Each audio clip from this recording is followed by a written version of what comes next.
talk is really an overview of a book that I'm currently writing with my colleague Eric Meyer about how e-research is transforming knowledge. So what you get is kind of overview of the book, but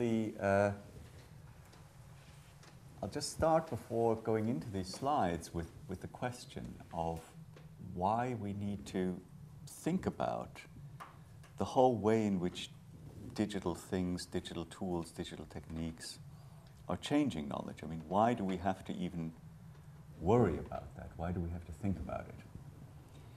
And I think as you go through, I'll give lots and lots of different examples of what e-research and what digital knowledge is and so on.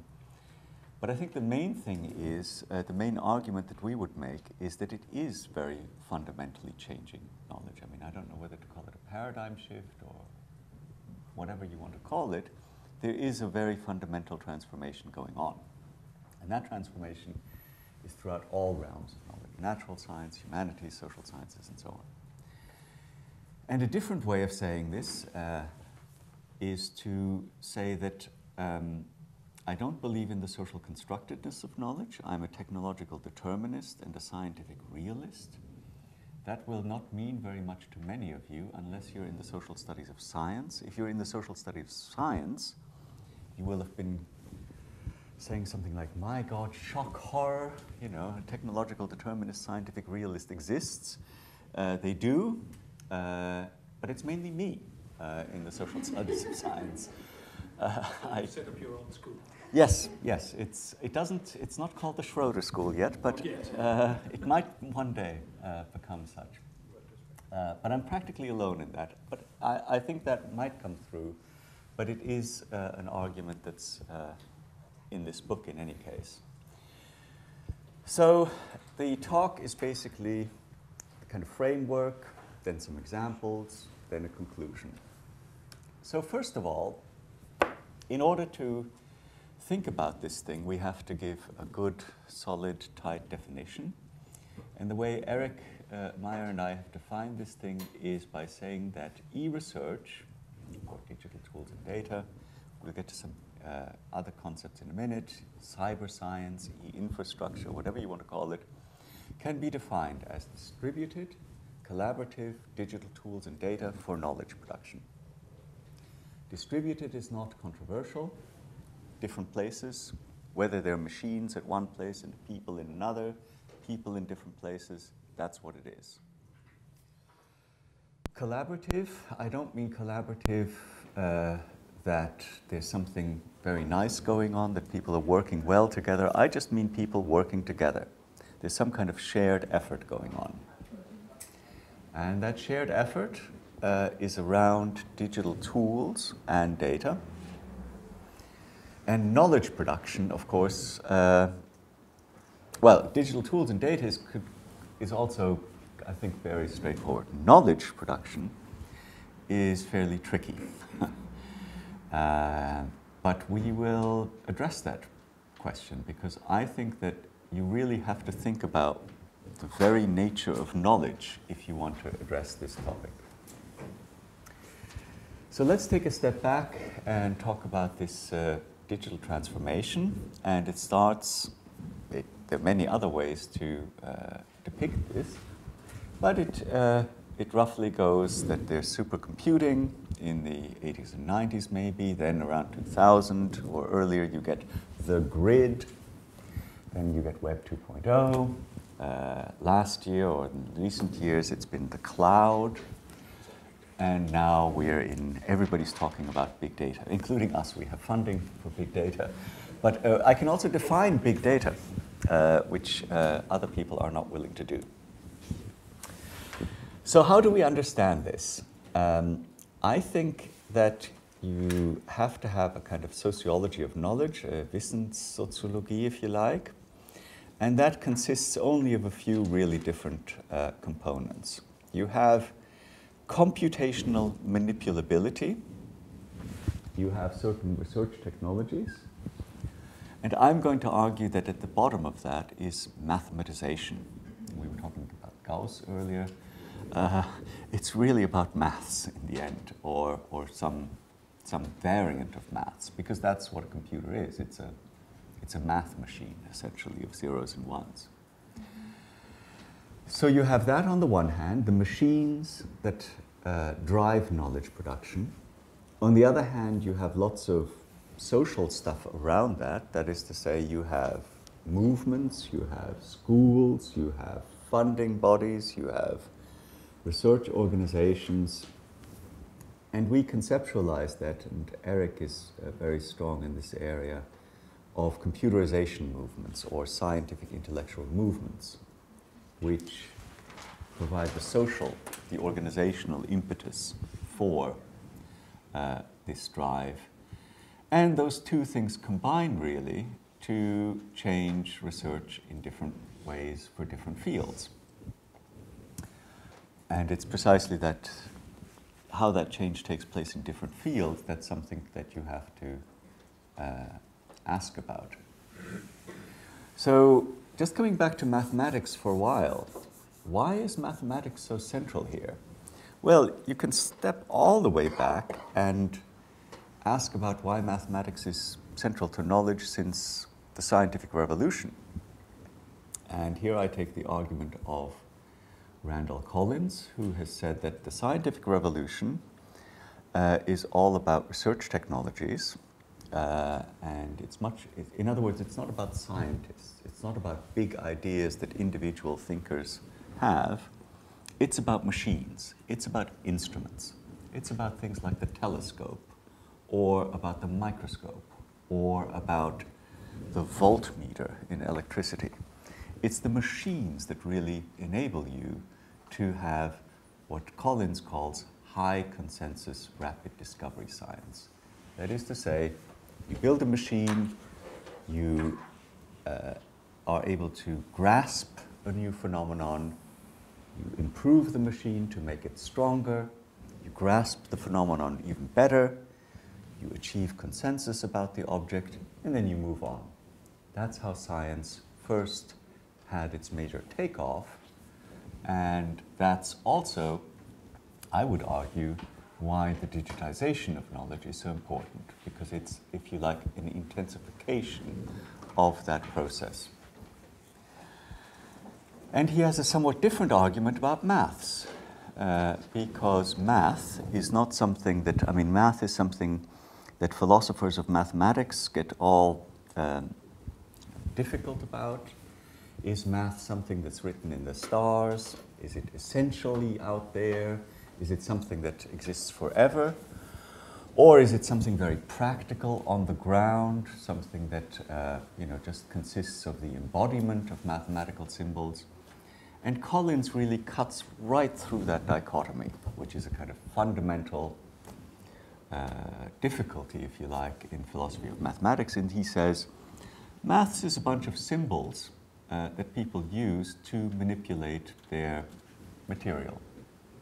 So maths is a set of, and here I quote this, or I won't read the whole thing, but it's a set of communicative operations, but it's a set of communicative operations of a particular type. When people sit together and they talk about those communicative operations about via these mathematical symbols, they have something that they can agree on. And that's something that's quite different about maths. I mean, if you sit there and you use a bunch of symbols to manipulate something, then you have a different kind of common ground from if you sit there, let's say you're a sociologist or a philosopher, and you say, we can't agree. This concept means something different here, and you have a different definition here. We can't get consensus, so we can't move on. Well, with mathematics, that's quite difficult, because 1 + 1 = 2, and that's the end of the story. And if you have that as a common ground, then you can use those to move on.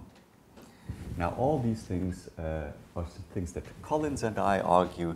If you were a sociologist of science, at this point you would be saying, oh my God, no, 1 + 1 = 2 is socially constructed, it's political, it's economic, and so on.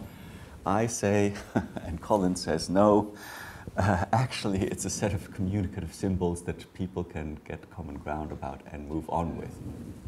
Now, I say that in a somewhat light-hearted way, but the serious point here is that simply we have more power. I mean, digital research means nothing more nor less at the kind of ground level than having these machines. And remember this diagram here, right? So now we have machines that can do maths in an essentially infinite way. I mean, let's get back from the scientific revolution all the way straight to my students. Last year we have a master's degree in social science of the internet, which, by the way, we have very good German students taking every year. So please send us more. They seem to know what they're doing. That was an advertisement snuck in here. But anyway, last year half the master's thesis were about analyzing Twitter. And Twitter consists of huge amounts of data, right? And consists of, and if you do research about that, what you're doing is crunching a lot of data about Twitter. Well, people say in a lot of these Twitter articles that, you know, wow, we have these massive amounts of data, terabytes or whatever, zillabytes or whatever it is now. And, you know, that must be so difficult to analyze. Well, what my students do is they get all these software packages and they rent some space in the Amazon cloud and they crunch these data and they analyze how Twitter works. So you have an infinite mathematization machine in your computers or in the cloud, and you have the tools to analyze these massive data sets. That's essentially what digital research is all about. So from the scientific revolution all the way to my students who are intensifying that revolution, that's essentially the argument that I'm making. So I've already been through this. So the components here are research instruments. The other thing that you need in order to have a common focus, which social scientists and philosophers and humanities scholars don't always have, sometimes have, is that you need a community that focuses on these tools, that focuses on these symbols, and that uses those in order to, again, achieve agreement and rapidly focus on the same thing and move forward. And it just so happens that we have the theorist of how this happens sitting right there, Jochen Gläser, who in his book, what was the name of the book, please, Jochen? Wissenschaftliche Produktionsgemeinschaften, exactly. So, you know, you can have a very sociological approach to this. You have these wissenschaftliche communities, they have the tools, and importantly, they have a common object. They have this object that they're all focusing on, let's say Twitter, let's say the collected digitized works of whomever, let's say they have some other digital data from CERN or something like that, if they're physicists. They have a common object. They have the machines that are able to manipulate the data from those objects. And this focus enables them, or for example, when they're studying Twitter, they all do the same kinds of analysis about the same types of data, and they have the machines to do it. And they have a common object, and so they focus on that, and they're able to move forward and make advances. Somebody says Twitter looks like a network like this. The other person says it looks like this. Let's test it. Let's move forward, and let's look at this object together. But they are able to move forward. So, and you can also talk about this. There's a very nice couple of sociologists of science who talk about research instruments, Terry Shin and Bernhard Jörges, and they say that instruments work like passports. The interesting thing about e-research is that very often you have software that is used not just for one particular purpose, but that you exchange. So, for example, visualization software, often you use it to analyze Twitter, but then you also analyze it to use Facebook, or you use it to analyze a number of different things. So the research instruments themselves get talked about by different communities. It's not often in the sciences generally that you get, let's say, digital humanities, and all of a sudden there's a physicist there, and the physicist says, oh, digital humanities person, you also use this software. Oh, let's exchange ideas about this software, and let's see how we can use it and maybe improve it and so on. That's something that's also happening more and more in e-research, so that it brings different communities together that can share tools. So,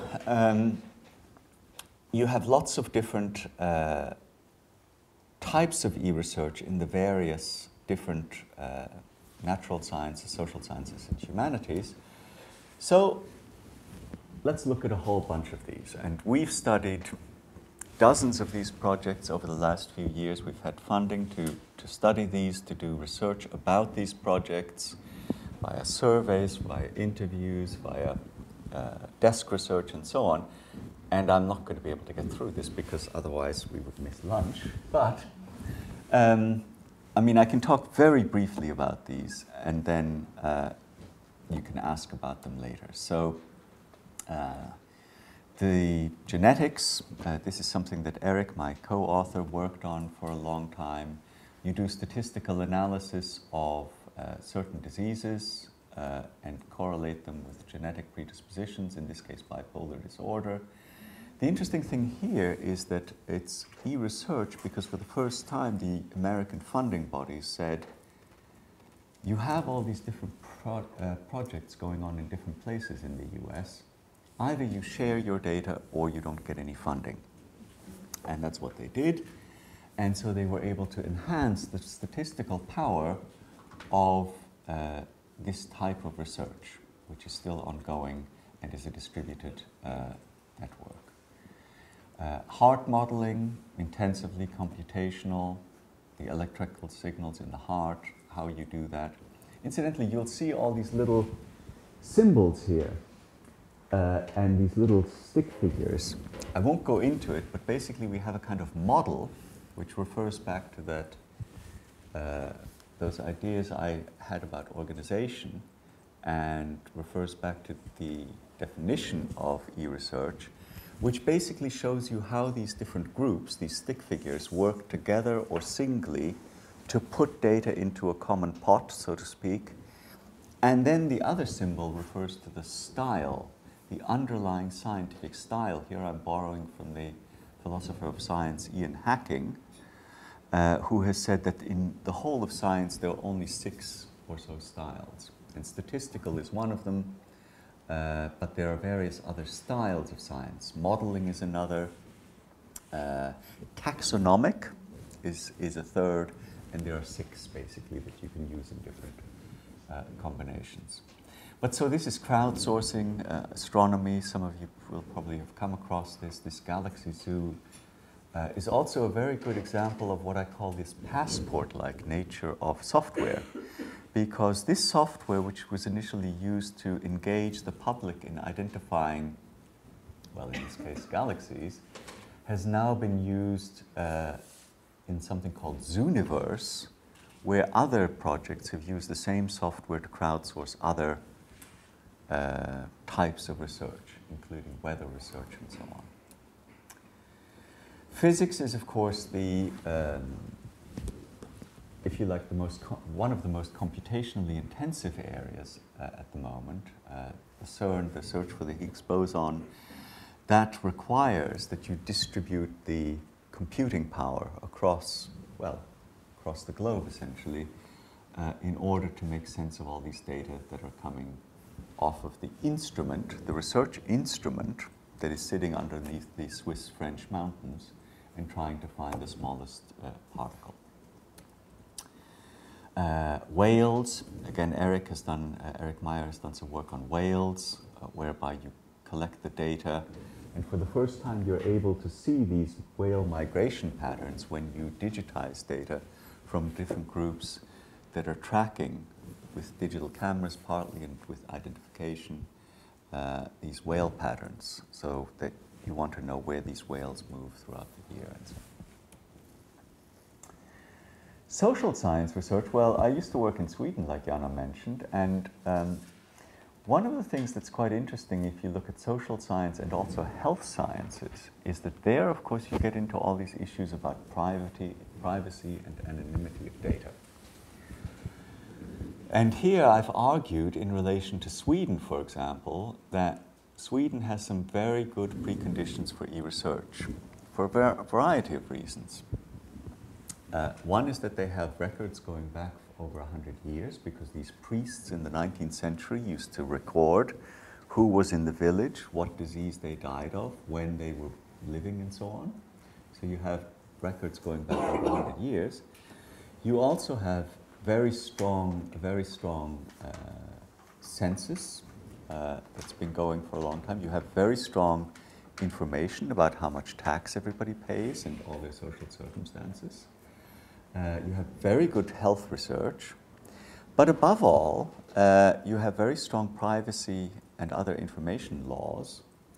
And if you ask the researchers what's the actual key to driving forward this area of research, it's the trust of the population that they see as crucial, because you need for the researchers to be trusted and for the government to be trusted to collect the statistics, and for the population to trust both the government and the researchers. And that tends to be the case in Sweden for various reasons more than in other places. In the UK, for example, there's been an effort to digitize health records for many, many years and for many billions of pounds, and nobody trusts the government with their data, either their health data or their government-collected data. So there are different social preconditions for e-research. We did some work on Switzerland, where there was collaboration with pharma companies. I'll just go through these very quickly. Social science, literature. I guess some of you are working in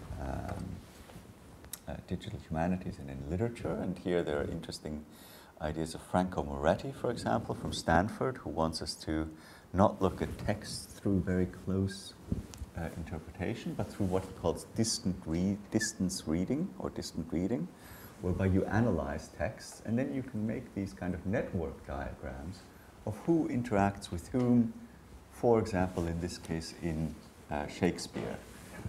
Culturomic analysis you will have heard of, this analysis of Google Books and word patterns in these millions of words that are being digitized.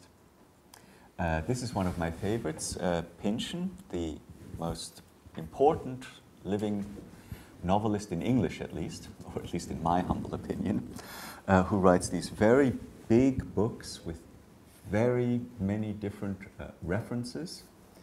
And it used to be that one single scholar would sit in his or her office and write a book of annotations, a book kind of making the pointers to all the different subtle references to mathematics and astronomy and lots of different topics that were covered in the book. And so you had annotations by a single scholar first, but then somebody figured out that when he published this Against the Day, his most recent but one novel of over 1,000 pages, that you would just crowdsource this. And so you crowdsource this effort by making a wiki and annotating the book within a matter of months, rather than what would have taken many, many years to do previously. And you can also analyze how, I mentioned that this is an area where lots of different fields work together, but computer science, if you do a bibliometric analysis, a scientometric analysis, you see that computer science is in the center and collaborates with other disciplines much more than these disciplines collaborate with each other. The strength of the lines is the strength of the collaboration, essentially.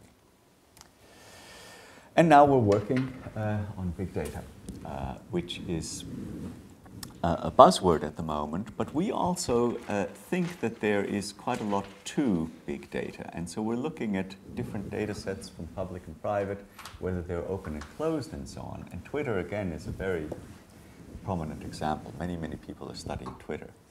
I think it exemplifies that you have a common research object, you have lots and lots of data available, you need big machines to analyze these data.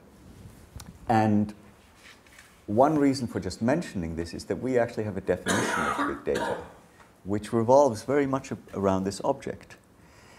Big data is something where, in the social sciences at least, you have a step change, a qualitative or quantitative step change in relation to the amount of data that can be manipulated about a particular phenomenon. So essentially, you have to have a baseline for saying what big is, and you say that big is a step change, a qualitative or quantitative leap in the amount of data that's manipulable in relation to a particular object. That would be my definition of big data. And I think that makes good sense, but it also means that you have a cutoff, that some things are definitely little, or some things are still the previous mode of research, if you like. So, I think I have about 10 more minutes. So I apologize, I've gone through lots of examples. These aren't the only ones we've studied. We've studied many, many more.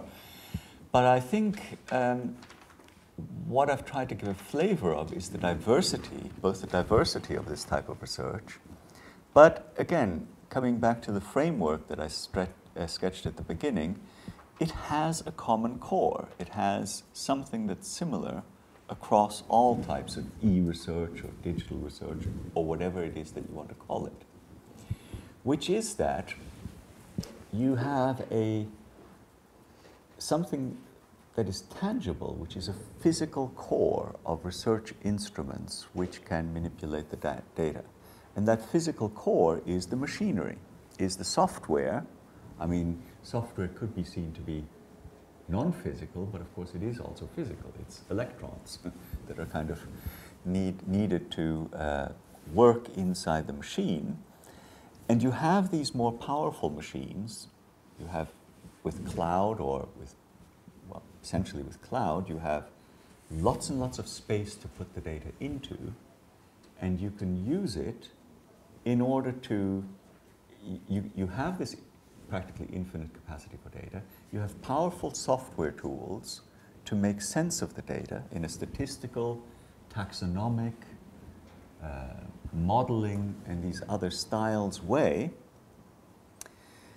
And you have communities that have to be able to do that with these machines. So wherever you have e-research, you have obviously people who are maybe not computer scientists themselves, but people who are able to do computational manipulation on data together with humanities or social science or whatever specialists working together, but they are essentially concentrating their efforts around the machine, which can move them forward. So Stefan Fuchs, who is a sociologist of science, has said that this is very often what makes knowledge move forward, when you have this community of researchers which focuses its efforts on machines and making machines do better what they did previously and training them onto new phenomenon. But of course, as I said at the outset, you also need movements. And I think one of the questions that we're going to be facing over the course of time is the kind of organizational part of e-research. Does it have its own disciplines? I mean, we're grappling with that at the Oxford Internet Institute. Is the study not just of the internet, but using the internet, is that its own discipline? And our students have problems with that. We have problems with that, because do we identify ourselves as sociologists or computational social scientists, or what are we essentially? You have the typical things that do attend to movements, which are journals, conferences, and so on. These things, there are conferences about big data all the time now, and there were conferences about e-science and e-research. You have your own conferences. You have journals. You have e-research journals, and a journal of big data in social science has been announced for sometime starting in 2014. So all these are the kind of social organizational momentum behind these different things. But you don't have a organizational consensus yet. You don't have a congealing. You don't have this thing coming together. You don't have disciplines yet. You have these labels. You have computational social science, for example. But is it going to be something that's here today, gone tomorrow? Or is it going to establish itself? Not just in terms of knowledge, but also organizationally. But I would say you have coherent networks, at least, around the machines. And that's something to start with. You have these research technologies which are bringing different disciplines together. So I think we can finally then ask, what are the implications? I started out by saying this is a change. This is not just asking old questions, but also asking new questions. So what does it amount to? Well, there are a number of implications here. One is this third point from the bottom here. One of the things about e-research that's, again, not unique to it, but very heavily characteristic of this area is that it's highly reflexive. Because nowadays, of course, in e-research, in digital research, you have many more data about what kind of research is being produced. So there's been a kind of explosion of scientometric, of bibliometric analysis of the area. Why? Because the data is there. So now you can track different fields and how they move relative to each other much better than you could before. And so you get these fantastic analyses, for example, with e-journals. You can track who reads what for how long and what do they take away from it, for example. That's on the reading side. You can say how many keywords, using Twitter to analyze, for example, scientific research. How many conferences are there on on Twitter around this topic? How many mentions are there? How do these people reconfigure themselves from one conference to the next, and so on? The whole enterprise becomes much more reflexive. I'm a technological determinist and scientific realist, which means that I never think that science is good or evil. It's always both. Half quoting Nietzsche here. It's always both. I mean, this is a good thing, right? We can steer, we can know much better how knowledge is moving and where it's moving and who relates to whom. On the other hand, as researchers, that also means that we are inevitably going to be measured much more. And in the UK, we have the Research Excellence Framework, which measures us by publications and impact. And they're going to be able to do it much better because they have Google Scholar and various other tools which say that Schroeder has been published, has been cited so often, and you better give him more money or less money depending on, give him promotion depending on, what his output is and what his impact is. And that's the case for individuals, and it's the case for fields and for departments and so on. So that's one type of research instrument that you have. At the same time, of course, we should beware of saying that this is a limitless kind of change because it's focused in certain areas much more than others, which have much better data than others or better tools. And in any case, we only have so many researchers in total. We only have so many researchers in this area, and they have to focus their attention somewhere. And my students, for example, the previous year, they were all analyzing Facebook because that was the latest thing. Last year, they were doing Twitter. Now they're going to move on to something else. In other words, researchers' focus changes over the course of time, and there's a limited attention space on what everybody in total, so to speak, can focus on. So some more conclusions, or restating these conclusions in a different way. You have increased reflexivity about the very research projects. You also have the boundaries shifting between science and society, because some of the projects that I mentioned, crowdsourcing and so on, nowadays people, of course, research themselves and their health and all these other things much more because they can get access to the knowledge out there. They are much more sometimes checking up on the results of researchers, because researchers should put their knowledge online, should put it out there, should make it publicly accessible, not just in closed journals, so that the public gets to check up on us, in certain parts of research at least. And disciplines become more porous vis-a-vis each other. I mean, for example, in social sciences, at the Oxford Internet Institute, we hired a physicist recently to undertake social science. That would have been unheard of, I think. You know, people are engaging in a bit of imperialism. You know, the physicists all of a sudden think that they can do social science better than social scientists, and vice versa, maybe. Social sciences influencing physics. That's pretty unheard of, that social scientists go to physics conferences where they are presenting network analysis and visualizations of networks, something that physicists didn't necessarily have in that way beforehand. In total, knowledge is driven towards greater computational manipulability and aggregatability. And what I mean by aggregatability here, which probably isn't even a word, but it's a good way of kind of summarizing this, means that you can put all this stuff much better together. You can look at, for example, research on Facebook and influence in Facebook and set that side by side with social influence in Twitter. And you can compare the two, you have data about both, and you can put them side by side, and you can aggregate. And again, compare and contrast and move forward. So you have these three trends: different reflexivity or communication about science, communities focused on objects and different relations to the public, and more computational manipulability.